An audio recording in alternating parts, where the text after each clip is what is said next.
40% of a great salesperson's time can be saved or more. You can have the best salespeople spend more time selling and less time doing admin. You cannot just replace your whole sales team with AI agents, but it can certainly make them, twice as effective. You can make great salespeople amazing superhero salespeople because you can make the processes around them better. If you put AI on top of garbage, you get super AI garbage. Snake oil salesmen are saying AI can just sell. It is a lie. Frank and Jake, the successful founders of Aentic Brain, bring together 20 years of sales expertise and a team of highly skilled AI developers to serve as your outsourced partner for everything AI. Their mission is to act as your dedicated AI department, consulting, analyzing, and implementing AI solutions. So we were able to literally fire 40 people at $60,000 a year and get a better result. People say, I'm not a salesperson. Oh, I hate sales. Oh, it's sleazy. Without a salesperson, nothing ever happens. Yeah, even after that, we had such a great time. One of them was like, I don't even know what I bought, to be honest, but I'm excited for it. Oh, I know it's going to be amazing. I know it's going to change my business. And I tell Jake this all the time, a starving dog never eats, and I'm never starving.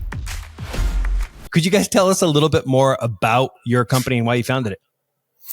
Yeah, I can go ahead and start. So I kind of lead the AI side of the company. So I started in creating software teams back about 3-4 years ago with a blockchain consultancy and marketing agency. And we also had a development part of that. We would do like smart contracts. And this was about the time that GPT 3.5 came out. So right when that came out, of course, like everyone's using it. It was like, we got to start playing with it, incorporating it into our software. So I took a part of that development team and we dedicated it just to creating AI automations to automate their internal and sales processes, and just seeing the massive efficiency gains that we had there. Then I broke off from there, created my own company that was just about, just main focus was just AI automations rather than blockchain. And then while I was doing that for about a year or two, met Frank, who is more on like the sales side of everything. And we started building these agents out for his clients. This was about the time, maybe 6 months or so ago, when agentic frameworks were becoming really popular. We had been playing with them, experimenting with them before then, building out a lot of cool stuff because it just opened a whole new side of AI that was very hard to accomplish before. And so we started building them out for his clients, and then just seeing, what we were able to do to automate the sales process. We built them around his best practices. And so that combination of the sales expertise and then the AI agents and expertise on that side combined made them very effective. Nice. That's great. I love it. And you guys, your mission, if I'm not mistaken here, everybody, was help businesses lead their sales and marketing into the future. Is that right? Yeah. In a sense, we kind of, and another way that we see it is like use AI so that humans can be more human. A lot of people sort of see it as wanting to use AI to like replace themselves or replace their team, which is just, we see it more of like an enhancement and taking over the work that doesn't necessarily require that emotional intelligence and doesn't require humans to do. But there's, it's just not to the point yet where it's like you cannot just replace your whole sales team with AI agents, but it can certainly make them, twice as effective. Why'd you guys decide to focus kind of on the sales discipline? Sounds like that was, Smart. It's actually my fault. So my background, I've been a fractional CRO for the past 17 years, and I've worked with mid-sized to large companies, and I work with companies in private equity, and companies who get funding. Normally, they're really good at what they do. So creating their software, having their service, and they're not really good at creating a sales team or a sales process. So I have come in to companies for 3 months up to 2 years to run the sales team as a fractional sales leader. And in doing that, I was obsessed with automation, even back 12, 14 years ago, how much automation we could fit into a salesperson's day, because the best salespeople have a very large block of time they use to do pre-call research, pre-call planning, taking notes in the CRM, following up, maintaining relationships. And these are all things that have to be done. When I started selling, I had a full-time sales assistant. So a full-time person that was paid really well to help me organize my entire sales life. And as these processes got better and better and GPT-3 came out, it was amazing to see what could be possible. And then I was reading about agents and we started to mess around with them. And there's 40% of a great salesperson's time that can be saved or more. Wow. Using agentic frameworks that are best practices. So from pre-call research to pre-call planning, to sort of understanding your prospect, your value proposition, taking notes during the call, sending follow-up emails, managing your pipeline in the CRM. All these things are super important, but the most important part of selling is face-to-face, being human and talking to more people. So you can have the best salespeople spend more time selling and less time doing admin. And then you can also take salespeople who don't have the best processes and who really don't do a lot of the things you should, the pre-call research and the pre-call planning and the follow-up emails correctly, and automate that around them to make them better. So you could make great salespeople amazing superhero salespeople, and you could make even mid-tier salespeople better because you can make the processes around them better. And I thought it was fascinating. So I hired Jake to build some of these agents. It was incredible.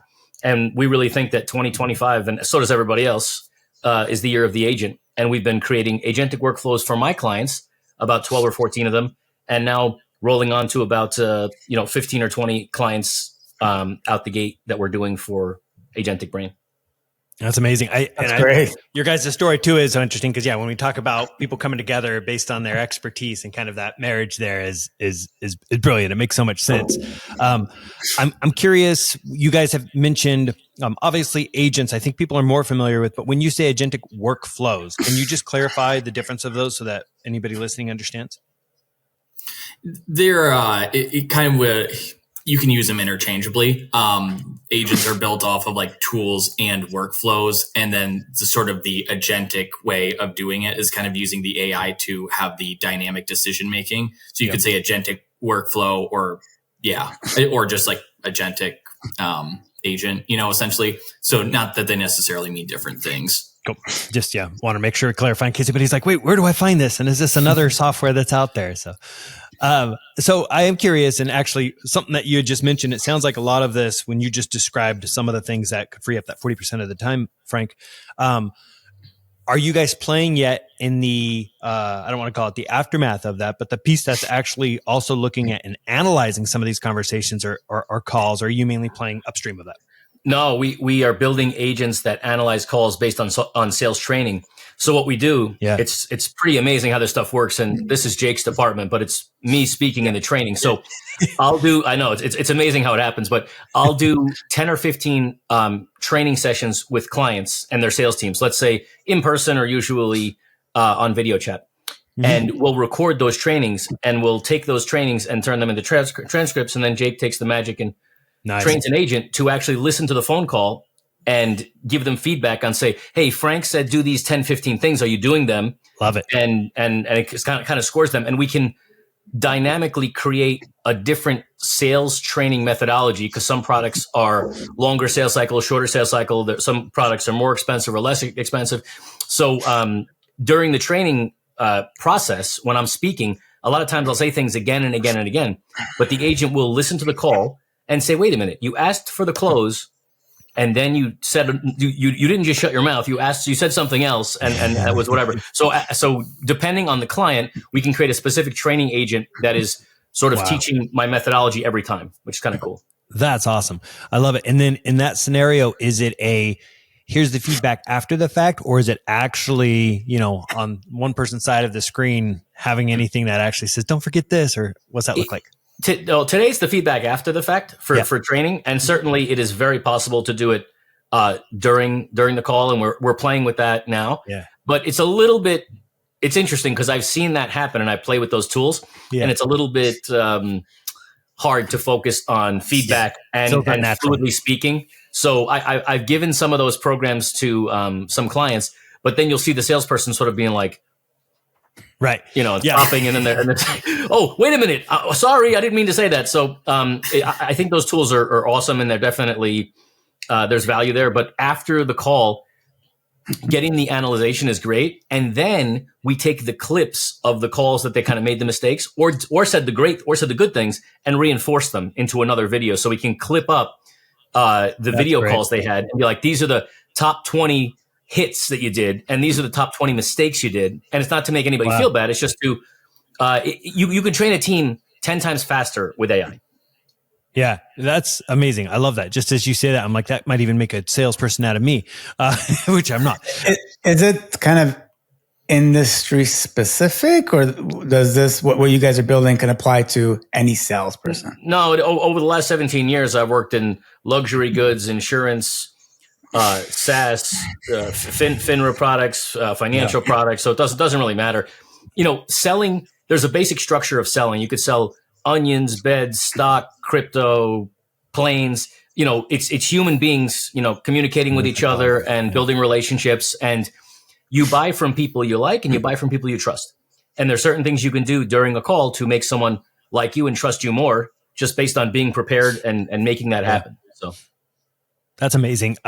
As part of this process, in fact, maybe actually let's walk through the pipeline in general. Otherwise, I'll probably jump around too much. So if you guys could share like what this looks like from the time that somebody is introduced to the company, or even if it goes back to how leads are done, can you take us through what that process looks like, high level? Sure. Yeah, some of the things that we do. So usually a lot of what we look at is, rather than being like lead gen, is we focus a lot more because, and Frank is, can speak a little bit more to this, but we see a lot of companies where it's like, they just insist like, all I need is more leads. I just need more leads. And like, what's your closing rate? 5%. And it's like, well, then, you don't really need more leads. So we really focus. Yeah, exactly. And so that, that's really where the call analysis and like sort of the AI agent sales coach can come in and make a much bigger difference, because you can just keep flooding anyone with more and more leads. If they're never learning how to close them better, it doesn't make much difference. So a lot of times what we look at, and that's one of the common misconceptions there. So what we look at usually is that the time of taking the leads that they have and then seeing how can we improve on this. So one of the things that we'll start off with is like the pre-sales intel, we call it, where we have an agent go out and it analyzes a person. It does deep research on them through their socials, and it can go back through their LinkedIn is usually what we'll use, because a lot of the companies we're working with are B2B. So that's typically where we find the most information about their clients. Okay. And it can go back over 6 months through their LinkedIn posts, their comments, their profile, people that they interact with. And it will generate a full report. It's actually so much data that we oftentimes have to run it through multiple times to process different parts of the data. And it's just like an immense amount, like multiple pages, about the person, about, like maybe associations that they're part of, who they are in their company, what their company goals are, what their personal goals are, what they like outside of, work. And so that's kind of, one of sort of the rule of thumb strategies that Frank always teaches, is the show them, them. So all this information about someone before you hop in the call, and it completely changes the conversation. And then during the call, like we said, everything is recorded. And then there's you can do so much more with the recordings. A lot of people, they'll use something like Otter, Fireflies, whatever. And it gives you like this sort of like vague summary in your CRM. And it's like, yeah, it can kind of be helpful a little bit, but it's like, the thing is that it's like AI gets really good when you customize it. Cause for example, we're working with a B2B SaaS company and they do a lot of demos. So that summary is generally, when it comes from one of these call recorders, about the same. It's like, they went through the product. These were the features, but it's like, that's not really that helpful to the salesperson. And it doesn't actually keep that. It doesn't do on its own. It doesn't do that sales call analysis. It doesn't actually take the transcript. It just gives them a very brief summary. So by actually taking that and giving them a report back of like, we use a sales framework called BANT, so the budget, authority, need, and timeline. And so we actually customize it to their company using BANT, so we can give them that sort of like report on the client themselves of like, use it to qualify them. We can then use the transcript to write follow-up emails. We can use it for the sales call analysis. And if you log those, if you continuously log them throughout the lifespan of the deal, you could have an agent go back. So if I talk to someone, 4 months ago, and I'm like, hey, when I first talked to Michael, what was the thing that was most important to him that he was really focusing on in his company? And you can retrieve all of that data, because really at the core of it, it's like, what makes AI really, really good is the data and processes. So there's just, that's, and that's some of just like the beginning of the sales cycle, but it can make a massive difference. It's, just those rule of thumb things, the best practices that a lot of people don't do. Yeah, I'm curious there on a couple of things that you'd said, because I think a piece of what I'm hearing here too is it's interesting, because as people talk about how AI has the potential to, take jobs, but then at the same time, as we're saying here, it's like, well, the art is still in the sale. Like it can get pretty far along there, but if you're actually in this point where you're looking to, and don't want to make it sound like cattle, convert somebody into a, a sale, like the human really has to understand those needs. And it sounds like with what you mentioned with obviously that digest of information, because it's helping to actually reduce the time that the person has to spend preparing, they can actually come across as more human than they may have before, absent of leveraging the AI, because time becomes the challenge. Yeah, and what I always talk about is you're shortening the relationship cycle. So when you take time to know somebody and you can understand them at a human level, you can shorten the relationship cycle, which shortens the sales cycle. So the idea when we first speak with somebody, it's really sales consulting meets AI, because most people have holes in their sales process and their sales game. So when we're talking to them about sales best practices, we can build AI on top of really good sales practices. If you put AI on top of garbage, you get super AI garbage. So it happens all the time. We see, what do you guys do now for pre-call research? We really don't do it. How does your CRM look? Oh, it's a giant mess. What does your referral program look like? Oh, we really don't have one. Well, create a good sales process and then come back to us and we'll put AI on top of it. So what we end up doing a lot of times is helping them to refine their sales process, refine their talking points, understand their value proposition, which a lot of sales people aren't trained on properly. And then once you have that done, you can build agentic workflows, AI agents, whatever you want to say, on top of those things, and you can make them amazing. But many companies we speak to, and Jake's seen a lot of this because we've done a lot of consulting calls, they just don't have their stuff together, and they're saying, oh, I just want AI to help me sell. That's ridiculous. AI does not sell. AI helps you to do the things that get you to a sale. It doesn't sell for you. And a lot of snake oil salesmen are saying AI can just sell. It is a lie. If it could just sell, then I wouldn't be here. Yeah. Why would I be? If it could just sell, I wouldn't do all of these discovery calls and I wouldn't do these consulting calls. I just put AI on the phone. Sure. So exactly. Yeah. So I think a common misconception about AI is that it can sell, and it cannot sell. It can do a lot of amazing things, and it can make sales better, and it can qualify leads, and it can do amazing on lead scoring, and it can do follow up. It can help you organize and keep up with people, and it can do so many things, but it cannot create human to human connection, because if it could, we'd all be in cages. That's the end. That's fair. Exactly. That's what it would be. Until then, we're just going to question whether or not you're human right now, or if it's the AI version of you, and we think it's I'm not even here. This is not. Yeah, exactly. Now, do you guys think it will get to that point? There are tools out there, that attempt to try to at least, but I'd say it's almost more onboarding. I haven't come across anything that really does a good job of actually where you don't know it's obvious still you're talking to a machine. Well, there's some really great use cases for that. So in one use case, I had a sales team that I was working with, and we had about 50 BDRs, and we were spending a lot of money on Facebook ads.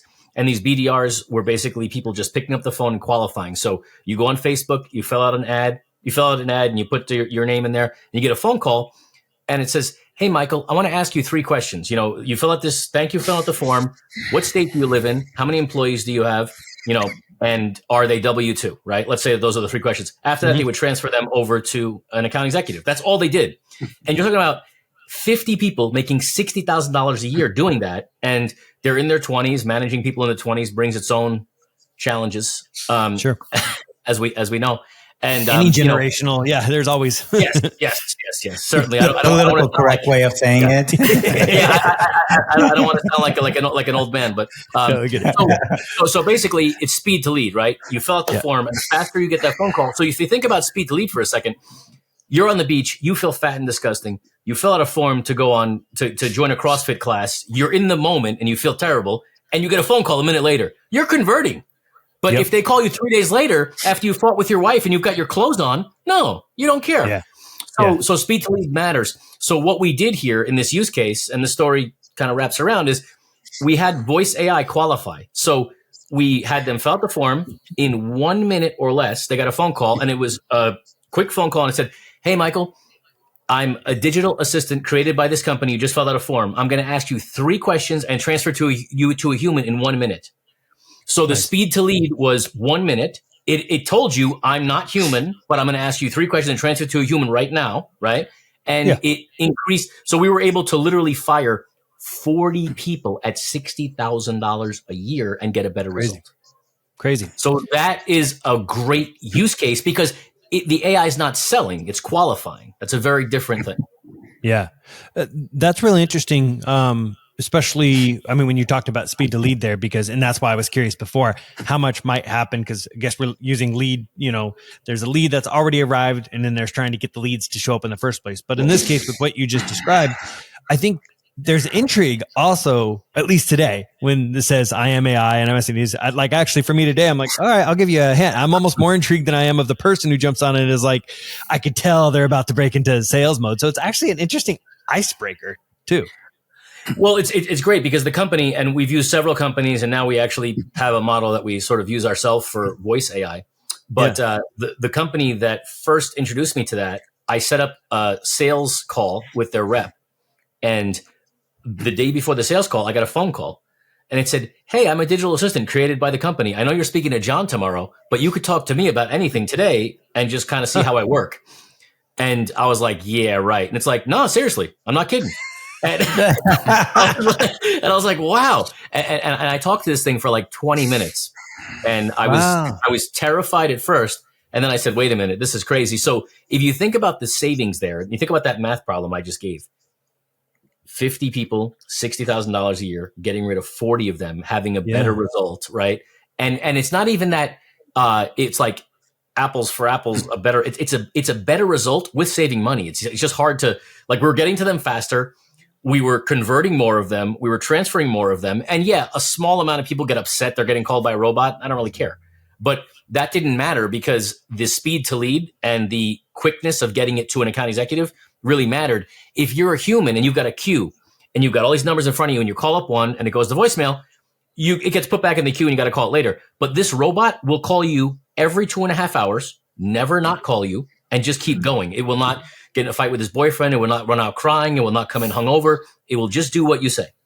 And that is the amazing part about voice AI. And I think a really great example of how AI will work in sales. And then a bad example is when a client raises their hand and wants to buy. When a client says, I'm really interested in your product, and they've shown interest, and then they throw AI at it. That's annoying. Yeah, I want to speak to a human. I'm qualified. And you can't get to a salesperson. I think that's turning people off. And that's the snake oil salesman saying that AI can just replace salespeople, and people are using it. And I think that it's kind of it's pissing people off. Yeah. Well, you just said something though that makes me want to, go into it a little bit deeper, because as you mentioned, it does allow you to say goodbye to all those individuals. And now I'm just curious because I got to think about this in terms of, all right, people are all looking at the future and what AI means. And I think, there's so many things where AI will also then create a whole new set of jobs and those things. But I'm curious in sales in general. And when you spoke about some of the jobs that were now, obsolete for lack of better ways to say it, or redundant, what is it about those individuals like that they should be thinking about if they're in these roles today that will prepare them for this future? The world of sales is changing so much. And I've spoken about this several times in different forums. But when you get out of school, right, a lot of times people get out of school with any degree and go into sales. Sales seems to be the thing that people channel into a lot of times when they don't find anything else. And there's not many great programs, although there are a few, but there's not many great programs to really learn sales. So sales is an important part of life. And basically at the highest level of any company, you're selling something, and you're always selling something. So a rite of passage up until now, since phones, since we started using phones to sell, has been somebody comes in, they're an SDR, they bang the phones, smile and dial. You remember all the sales movies? And what that does is, and I did it too. I mean, I banged the phones as well 20 years ago, but it gives you a sense of resilience, and it teaches you how to deal with rejection. And you get a lot of, that's not going to exist anymore, because those kind of jobs, that really on the job training for sales, and what creates a great salesperson through sheer suffering sometimes, not fun, but you learn a lot. And I think that in the next 5 to 10 years, that's going to disappear, and we're not going to have that. So you're going to have somebody coming out of school looking for an entry-level job, and the SDR work, the pounding the phones and smiling and dialing, because leads are getting smarter and lead systems are getting smarter, and responses are getting quicker, and you're not going to have that. So we're going to have this void that we just have never had before in sales, where there's not going to be this boot camp that this young generation of sales gets into. So it's very interesting. I'm not sure how it's going to affect people over the long run, because if you didn't have that, get tortured and do thousands and thousands and thousands of calls, many people wouldn't be great salespeople because they wouldn't be used to it. So and that's how you move up the ranks, and you become an account executive, and then you get higher in sales and sales management and whatever you do. Yeah. But the idea is that boot camp that has always existed in sales and had a great need for. Everybody needs these people to bang the phone. Maybe not now, but in the next 3 or 4 years, voice AI is going to be good enough to do that part of it, I think. How interesting. It makes me think that, in that future, when there's somebody's training, sometimes now they might have somebody listening on the phone, who's seeing how you do in that call, stuff like that. But now it's almost in the future, it's going to be that AI companion again, who maybe, if they can do it the right way, be like, oh no, it's like, that's who you're talking to and giving you feedback and training you versus a sales expert. Yeah. So, and it might even be you, Frank, in AI form. I don't know. Yeah. Maybe I'll live forever. Yeah. We've had a couple of guests previously where sales is a conversation, but more from a online LinkedIn kind of sales funnel or cycle. And they talk about how the way they sell these days is DMs only. There is no pounding. There is no FaceTime, nothing. They just, now, mind you, they are working with smaller companies, not any mid-size or large. I'm just curious, especially Frank, getting your reaction to that. As you talk about the future, do you see more of that where it's less FaceTime because people are getting used to this online selling, or that's just going to stay within a small company sales process? Yeah, I have a pretty strong feeling about that. I'm very old-fashioned, and I really love FaceTime with my clients. Jake will know, because we've already gone on several trips to meet our clients. And I've made it a practice since I started being a consultant that whenever I signed a client, even if it wasn't a tremendous amount of money, I'd fly there, I'd spend FaceTime with them. And it always makes the relationship better. So, even with Aentic Brain, as we add clients, I've probably met 60% of our clients face to face, and some of them are outside of the country. And it's led to deeper relationships, better relationships, longer relationships. So I may be a little bit old fashioned, but I don't know if you guys have ever heard of or read the book, How to Get a Meeting with Anybody. So my buddy Stu Heineck wrote a book, and it's like one of the best books on contact marketing. And he's re-releasing it with AI in mind, and we're going to be doing some talks about it. So he's a pretty cool guy. You got to look him up. Well, okay, we'll do that. And his whole thing is contact marketing, the idea of it. And he's like the grandfather of contact marketing, is, doing things to catch people's attention that they don't normally do. And sending things in the mail is the new shock and surprise, because you get a million emails. But a lot of times when I want to get somebody's attention, I'll send them a gift. And for example, I wanted to close a client years ago, and this was in 2007 when the world was not as technologically advanced as it is now. And I used to do research on clients. This guy was really hard. We were trying to crack him for a corporate deal. And we did some research. His wife had a blog. They were Green Bay Packers fans. They were, from Wisconsin, and they moved to New York. And I made this beautiful basket with a onesie, from Green Bay Packers onesie and all this gift stuff. Him and his wife were expecting their first kid. I sent it to him, his office, and he called me up and he said, "Mr. Bastone, my wife said to say thank you, but are you a stalker? And who are you? And why are you sending this?" And I got a meeting that day, and we had a coffee. I had a dinner the next week, and we closed the account. And it was a tremendous account. So it was $120 to make a six-figure deal, because I had to get his attention. So contact marketing is the idea of getting someone's attention in a very unique and special way with what Stu calls contact devices. And in his re-release of his new book, it's written with AI in mind.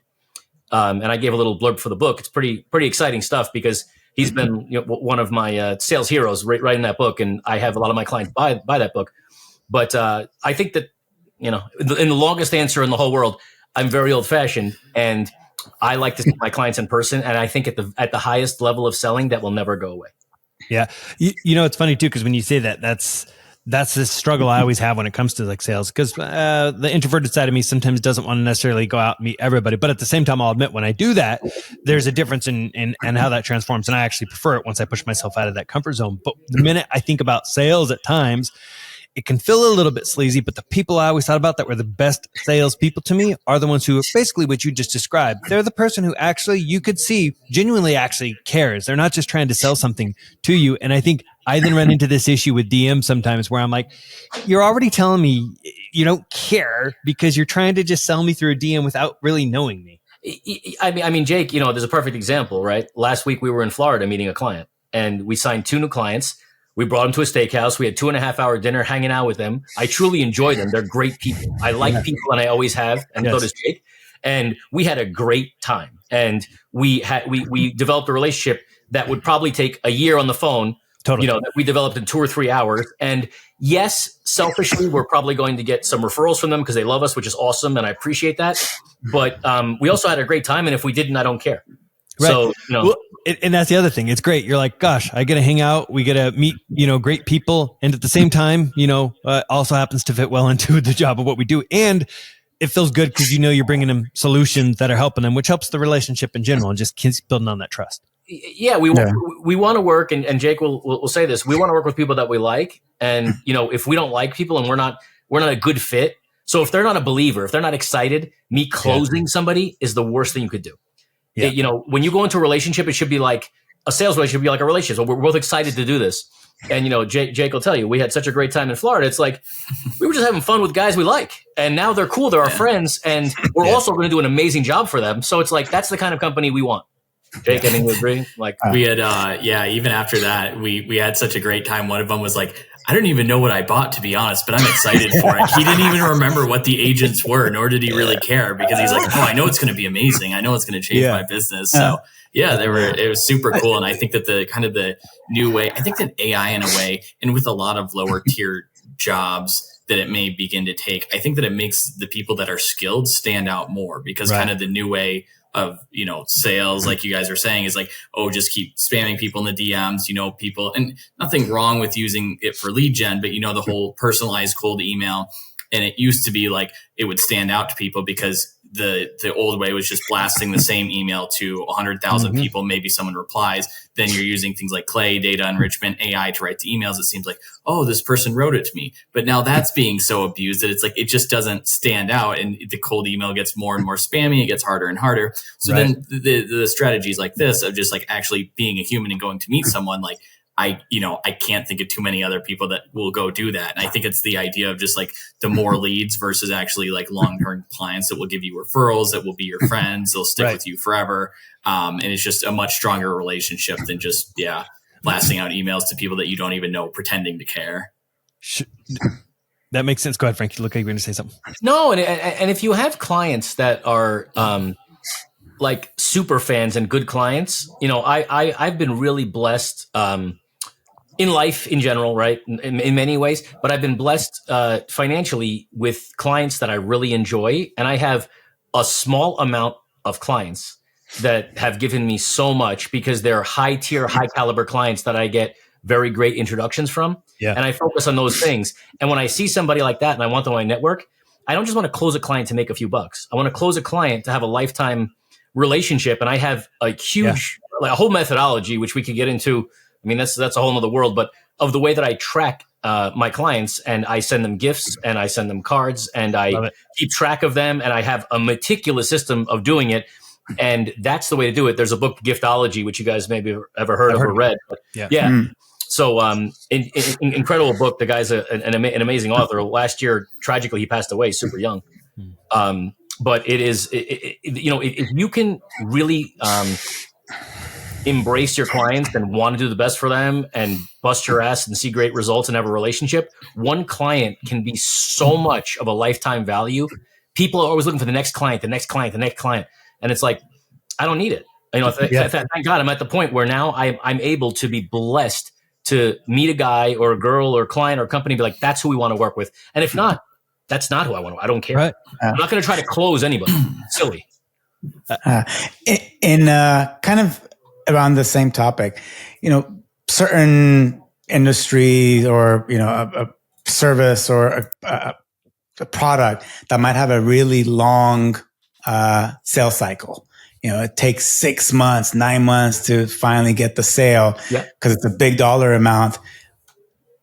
After you have that initial contact, where does AI come in for you guys to continue in that 6-9 months of nurturing a relationship or keeping contact until you finally get the sale? So you're saying an enterprise sale that has a long sales cycle? Yeah. Like where would AI come into? Or is there that CRM? How you do it after that initial kind of meeting has happened? Yeah. So AI can kind of remind you.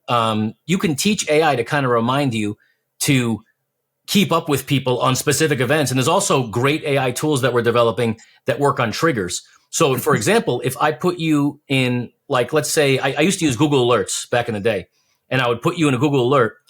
And then I would have a list of Google Alerts that came up, and I'd have an assistant look at the Google Alerts. So let's say that one of my clients from 2 years ago, who I speak to mostly, everybody I know I speak to at least quarterly. I at least send them a card quarterly, call them quarterly, visit them. When I was in Florida with Jake, I visited 9 former clients when I was there. 3 coffee, 2 lunch, 2 dinner, right? And it's very important to me. So whenever I'm traveling, and I travel a lot, I map out where I'm going to go, and I connect with these people. So AI can find these triggers and help you find these triggers and then help you respond to them. For example, you can have AI connect to a card vendor like Scribe or something, right? Mm-hmm. And write a handwritten card right after the call. So it's transcribing the call, it's coming up with a contextual card, and it's sending that card as soon as I click, end the call. So things like that, I think AI is great for. I love it. I got to say too, just, as I hear you guys talk about, just sales and AI in general, this marriage here, but you guys aren't coming across as, I think, again, unfortunately, how a lot of people are coming across, which is where it is all about the AI. And here you see the AI is the enabler of sales, but it still hasn't taken away. I mean, the amount of human touch you've still talked about here and how excited you get about that, tells me it's in good hands. I'm actually, listen to this. I'm liking sales more because why I say that is Michael and I come from a very deep operational background in the media industry. So we were both at Disney for a couple of decades, Michael at Netflix, and we focused on supply chain operations and automation and workflows. And everything that you're describing, Frank, to me, it's the same thing.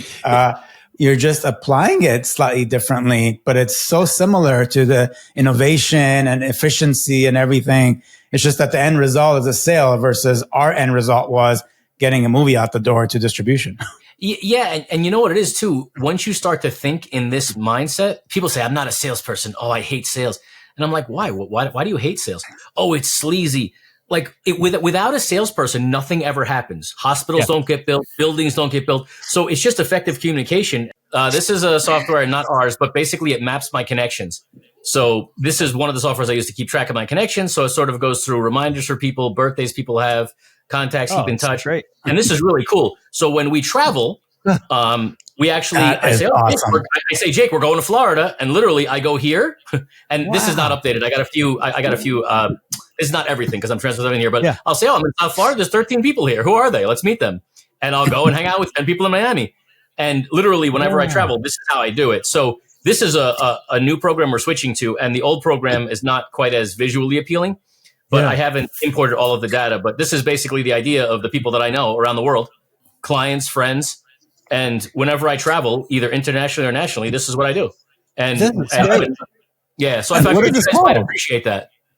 It's called Dex, and it's a people CRM, and I was partnered with another people CRM. Basically, the difference between a CRM and a people CRM is a CRM is a sales pipeline, but people who are in your life sometimes never give you a sale, but indirectly give you a tremendous amount of value. So I catalog everybody in my life. There's people who have given me 6 figures worth of deals that would never directly give me a deal. They just introduced me to people. So I catalog all of that in a software like this, and then I can sort of break it down by the type of people that I know. So designers, founders, future founders, MBAs. Yeah. And this is where I spend a lot of my time and a lot of a lot of energy, time, and attention goes here because this is one of the most important things you could possibly do. Well, I love this. it's funny though, because for Art and I, and this shows you where we first fell off the maybe our appreciation for sales. Is he and I started off selling women's shoes at Macy's together before we went to film school and into the industry. So what's funny is it reminds me back then when it was always a matter of, are we keeping our book with our customers and all that, and we just hated doing that. It always felt like this job. But when I just saw like what you just had there, it's amazing. And like, I want to then start almost looking at it when somebody says, I need somebody who can do this. Let me connect you. Like you start, you're a matchmaker too. So here's what I do. I consider myself a matchmaker, and I always have. Yeah. And I wrote like a blog to myself, a note to myself when I was like 27.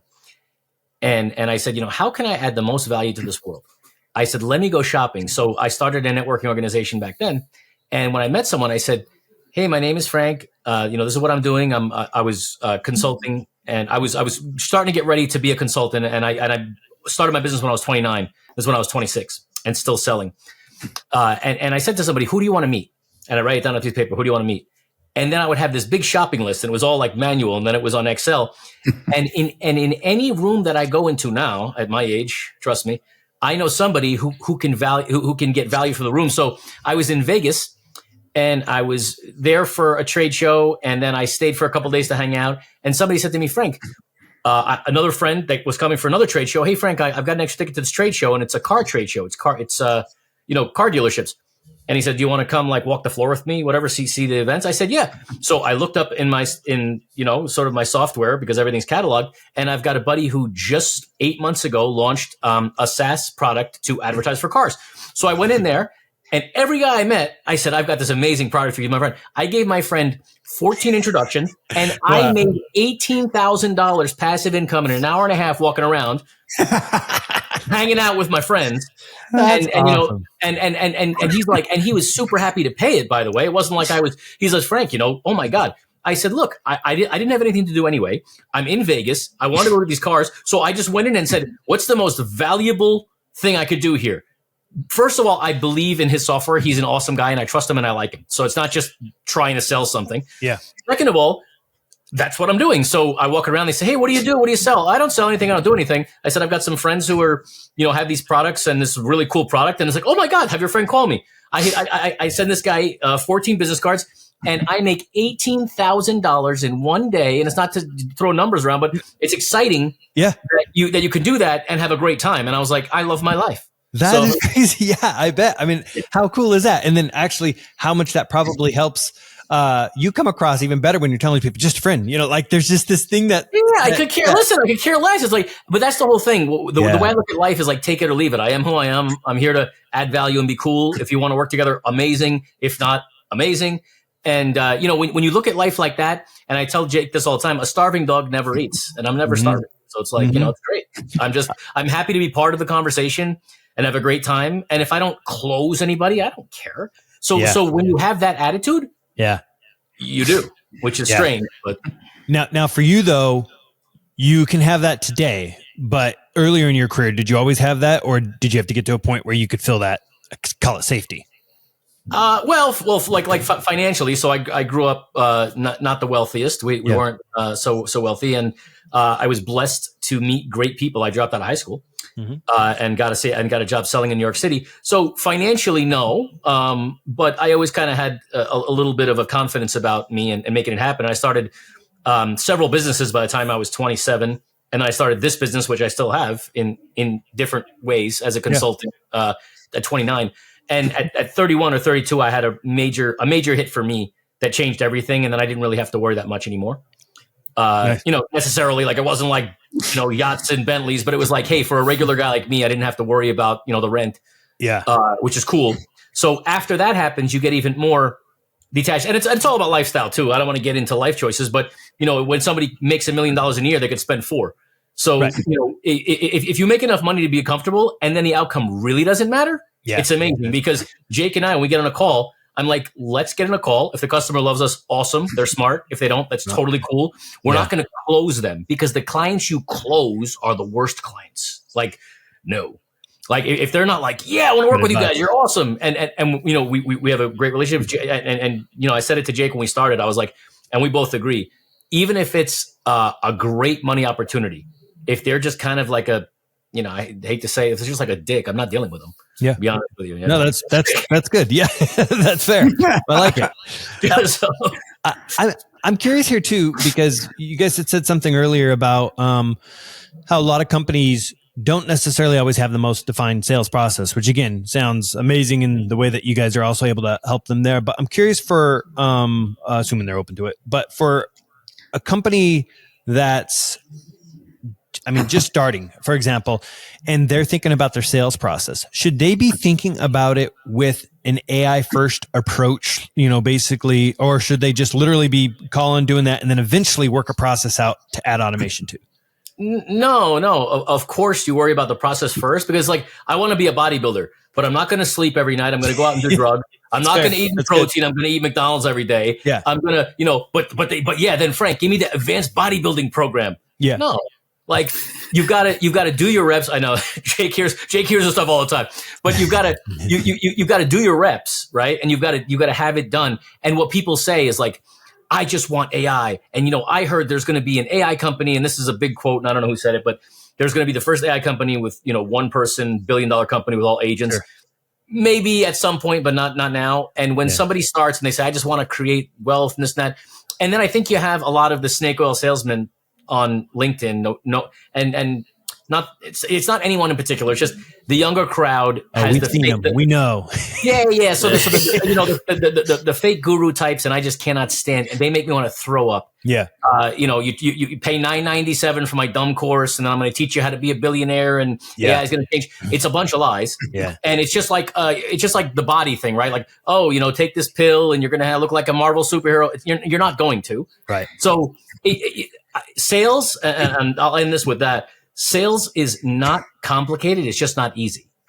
Okay, that's fair. So what I showed you with the map, that's not complicated, but it's not easy. Sure, that makes sense, and especially assume a lot of the human psychology that comes into the pieces too. Again, there's some people who are also better at thinking on their feet, and some who are not when it comes to that side of it. But if somebody was starting today, would you actually still say, hey, yes, these AI tools should be part of your portfolio that you're building out, or would you just say just stop, just start making your sales? I would say stop.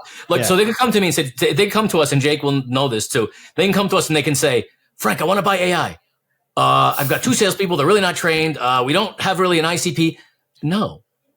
Because we're going to fail. Jake, go ahead. Yeah, there's kind of a difference, and I think maybe it's the question could be interpreted differently, but it's the best practice sort of AI things like recording your calls and stuff. They should definitely be doing that. But when it's if we're talking about custom agents and stuff like that, it's you shouldn't go into it thinking, because there's the sort of toxic mindset of I know nothing. I have no real good skills. These one clients where there's well, he's good at sales and I'm good at ChatGPT. So tell us what problem to solve. And it's it doesn't work like that. You're not going to go in and AI is going to build your company for you. So I think that the wrong way to look at it is using AI to be lazy and not learn stuff. When people oh, I want to automate my outbound, and do you have an agent that will do all of that? And it's well, yeah, what's your process? Well, I've never done it before. So you're going to have no success. And it sounds and if you're thinking that way, you probably don't know what you're doing in general. If you're thinking about it, I just want to be lazy, I don't want to figure it out. But I would say that there are some, just your general tech stack of use a CRM, use the people CRM like Frank has, track your calls. So it's there are, a lot of good in use things if you are just, it really depends on what you're doing. But if you're just starting from nothing, not ChatGPT or Perplexity is really going to help you specifically sell more. But it's if you're just starting a business, you need to figure things out. It's it can be a helpful way to go about it. So I'd say there's good tools to use that assist with best practices. Yeah. And there's quite a lot of them, but it doesn't even have to be AI. It's just having a good organizational, good processes. The tech stack. We do pretty much everything online. So it definitely helps a lot, but it doesn't, I wouldn't say it necessarily makes you more skilled. It can just help you save time. And if you're very savvy and good at what you do, you can then become better at it. So same concept of it's not replacing humans or human intelligence when you're in sales. Same with business. And you got people that come to me and say, well, Frank, I went to ChatGPT and asked what business I should get into. Then I asked it to write me a business plan. Then I asked to write me a sales script. And I said, well, what's the barrier to entry? to use ChatGPT? Like, you know what I mean? Like, and it's pretty funny. So I think that young people, and nothing against young people, they're awesome, and I used to be one. But Really? could you imagine? No, it wasn't just created. And with the TikTok generation and Instagram, and you should be a billionaire and trillionaire. I manage many teams, and I've had dozens and dozens of sales teams that I've had the privilege of managing over time. And over the last 2, 3, 4 years, kids have come up to me and said, Frank, I'm an account executive. And imagine this, right? So they're an account executive, and let's say that we're in Arizona. I had a project. I'm an account executive, I'm making $120,000 a year. I'm 29 or 28, 29, 27. I've been here for a year and a half. I want to make an impact. You want to make an impact? What do you want? Oh, I want to run things. I want to make an impact. You've been here a year and a half. You make 6 figures. But I want to do something bigger. Okay, we'll do it then. What do you want to do? Well, what should I do? I don't know. And then they say, how do I do what you do? I don't know. Suffer for 20 years? I don't know. It is tricky because people, there's like this ambition, but it's sometimes the ambition without connecting it to exactly the how. And now granted, yes, can a mentor help guide and point people in that direction? Sure. But at some point you need to be able to run on you. I'm trying to think of how to say it, but you need to start bringing those things to the table. Yeah. But again, right. The things you have to do to be successful are not sexy. Right. It's not like a course. It's grinding every day. It's making phone calls you don't want to. It's doing demos you don't want to. It's traveling places you don't want to. It's taking calls. It's going out of your way to make sure that you catalog your network properly and you follow up. Like that stuff is not sexy and it's really hard. So if you want to look like a Marvel superhero, wake up at 4 a.m, do 2 hours of cardio, fast half the day, eat grilled chicken that's dry for 6 months and suffer, and you'll look like that. But who's going to do that? So what do? You get on TV and you say, oh, use the shake weight and attach this to your stomach and take Ozempic, and that's easy. So the advice you give people that is not sexy is it's hard. It takes a long time. It takes focus. There's no secrets. There's great things to learn, but you can learn almost everything you possibly want out of books that were written by the great men and women of history. Yeah. Free, but you buy some course from some charlatan for $9.97 on LinkedIn because they're this and that. It makes me want to throw up. Yeah. Like you can read the greatest minds that have ever existed for free, and you're online. And I'm not going to call anybody out here, although I want to. And you've got these kids courses for $97. Click here, learn this, learn that. What are they teaching? Yeah. Like a lot of them are quoting people they don't even know. And they're talking about stoicism. The courses they're just made by ChatGPT. That's what they did. They're like, what should I do, ChatGPT? Oh, make a $9.97 course. Okay, make it for me. And then people actually go and buy it, and there's a certification at the end or something like that. And it's just like all. And people have asked me, Jake, like, oh, can you be my mentor? What does that mean? Here, read a book, kid. What do you want me to do? Yeah.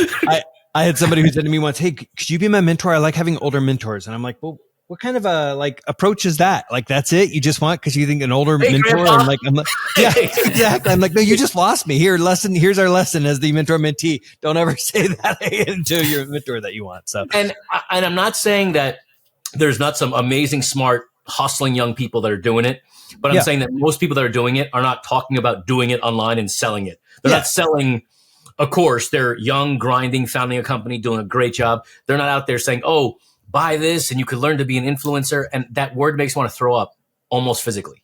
Yeah. So yeah. No, that's fair. I love it though. I love the candor. Another question for you guys, which is really about tech stack though. I'm curious what tools, when you guys are working with clients today, when it does come to AI, or even if you have other recommendations that aren't just AI, that are tools that you like because they integrate with the AI. You shared one of the tools, that we obviously are going to look at here that we're excited about, but what's part of your AI stack or your technology stack? I should say. We use a lot of stuff, and a lot of because we have a whole development team. So we do a lot of custom agents and stuff. So a really cool one, and this is not going to be too popular to a lot of people, but things like Devin and Cursor. If you heard of the Devin, the coding agent, it's getting pretty good. Obviously we're using ChatGPT, Perplexity. Yep. We use Fireflies. a lot of like data enrichment as well. Like, a lot of different stuff. Use Clay. What else? It kind of like everything has AI now. And then really we're building a lot of our own agents. So like I'd say a lot of what we're doing is like building our own tools or agents that are integrating to other tools to pull data, do analysis, add to our CRM, which is like, and a lot of that, it's like, to be honest, it's like, it's running on something like ChatGPT or Claude at the base of it. So I would say like those are the, the ones that we use the most. Okay.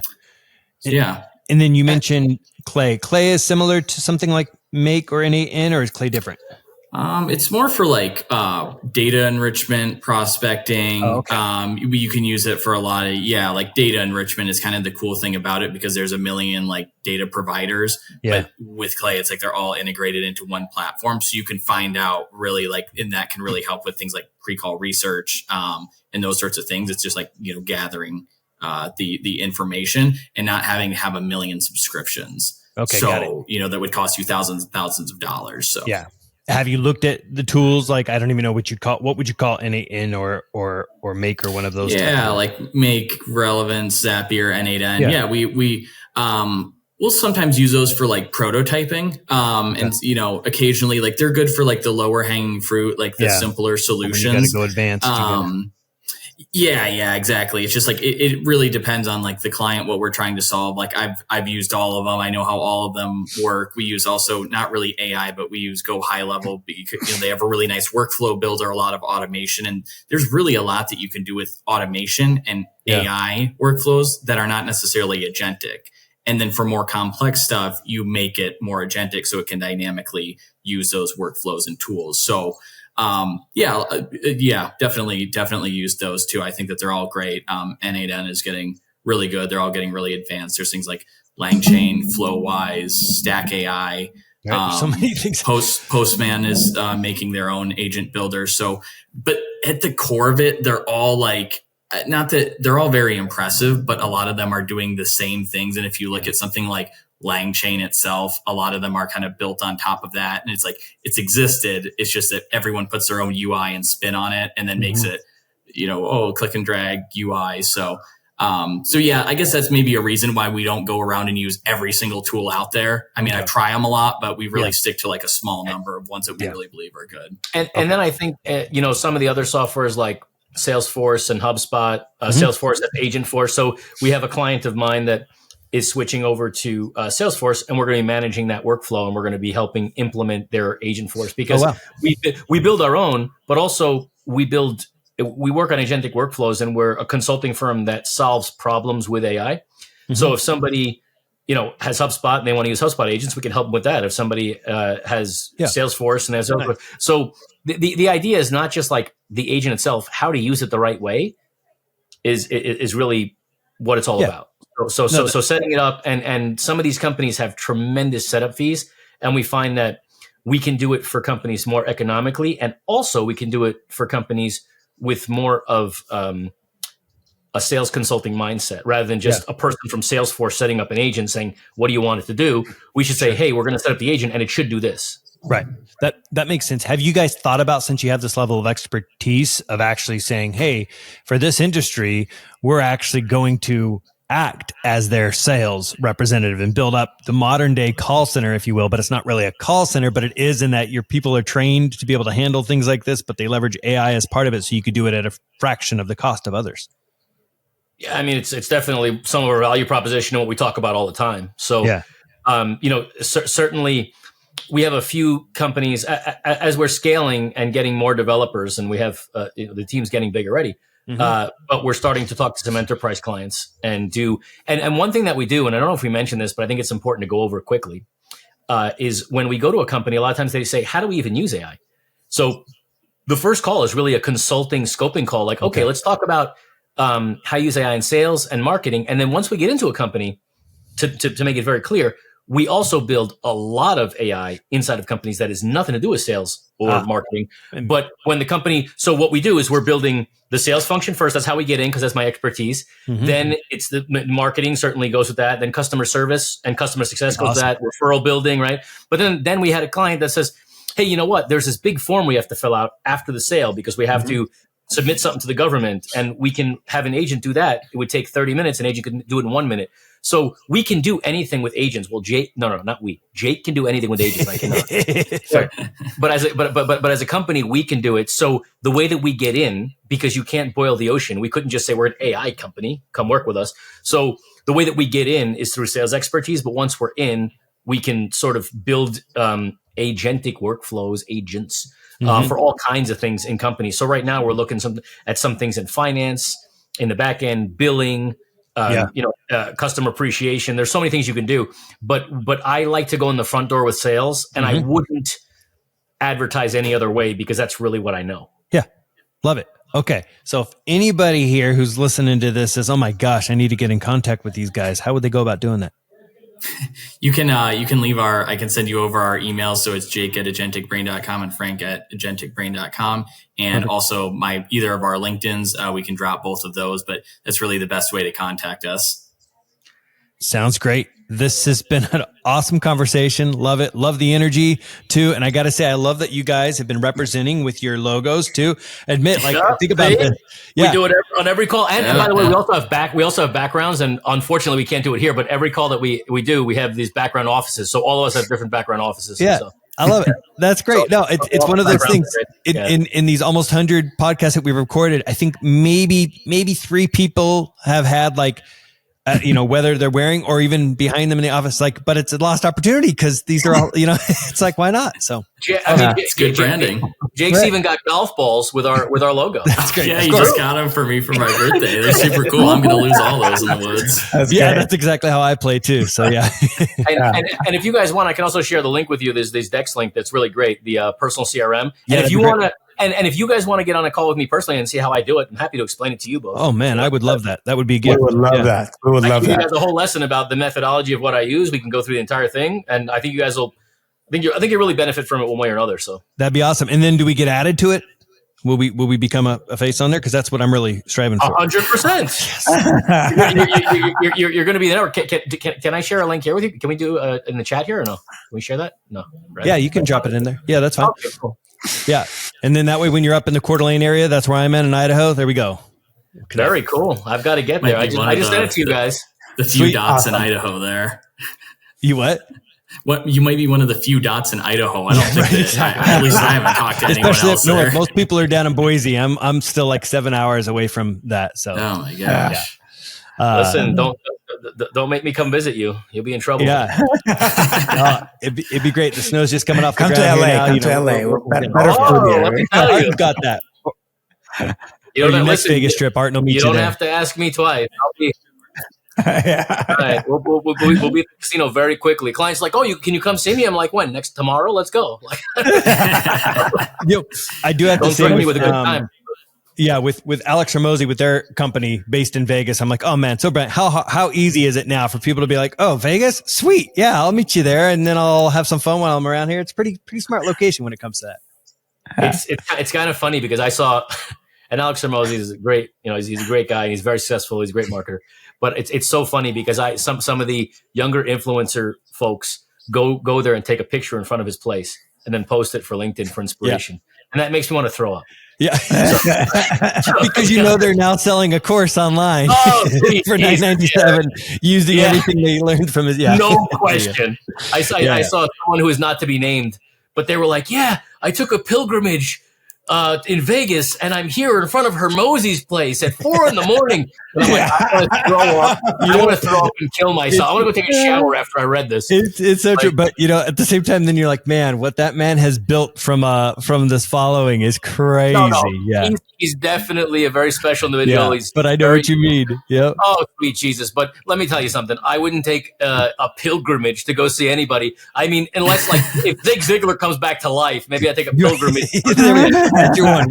We know the person. Yeah, that's fair. Yeah, but it's like there's like a 19-year-old girl like, I came to Vegas and it's 4 a.m. I'm in front of Alex Hermosi's place. I'm going to build an empire, and I'm like, oh my God, I'm going to kill myself. I mean, speaking of that, it's like he's got his own Swifties, Oh my goodness! Yeah. I mean, some of the kids we talk to, you think they put on nose strips when they talk to us because Alex. And again, Alex, if this ever comes, if you ever see this, it's not me throwing shade. You're amazing, but it's just hilarious that they have these followers because he's a great guy. He's smart. And the principles he uses and talks about are amazing.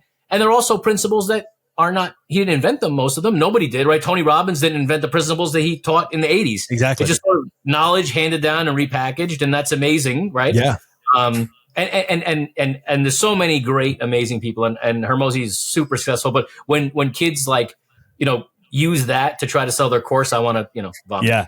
No, I totally know what you mean. I'm there with you too. So, well, awesome, you guys. This is great. Really enjoyed it. And I've never had so much self-assigned homework after an episode. So this is great. Oh yeah. Guys, you know what we should do when you guys jump on a call with me and we do this thing for the software, you guys can download it. And what you do is you connect your email, you connect your LinkedIn, and you connect your calendar. And then it sort of sucks everybody in. Oh, that's great. Really amazing. There's no manual stuff.